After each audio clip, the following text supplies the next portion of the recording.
अखिल भारतीय बौद्ध महासंघाचे 36 विभाग क्रमांक 1चे अध्यक्ष दीपक गायकवाड यांच्या वाढदिवसानिमित्त 36 विभागातील गोहे गावातील जिल्हा परिषद शाळेतील विद्यार्थ्यांना वह्या, पेन आदी शैक्षणिक साहित्याचे वाटप करण्यात आले।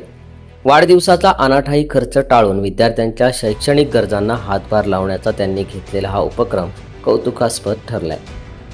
15 ऑगस्ट रोजी दीपक गायकवाड यांच्या वाढदिवसानिमित्त आयोजित या उपक्रमात शाळेतील विद्यार्थ्यांना आवश्यक शैक्षणिक साहित्याचे वितरण करण्यात आले।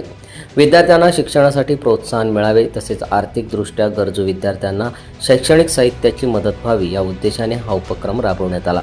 या कार्यक्रमास खरिवली ग्रामपंचायतीच्या सरपंच सुंदर पवार, माजी उपसरपंच निलेश शिंदे, माजी उपसरपंच ज्ञानेश्वर सावंत, माजी तंटामुक्ती अध्यक्ष रामदास पालांडे, सामाजिक कार्यकर्ते तेजस बापू घारे, सामाजिक कार्यकर्ते कैलास पाटील, अखिल भारतीय बौद्ध महासंघाचे खालापूर तालुका सचिव दिलीप गायकवाड तसेच शाळेच्या मुख्याध्यापिका भारती भिकावले, शिक्षक भरत मोहिते यांच्यासह पालक आणि विद्यार्थी मोठ्या संख्येने उपस्थित होते।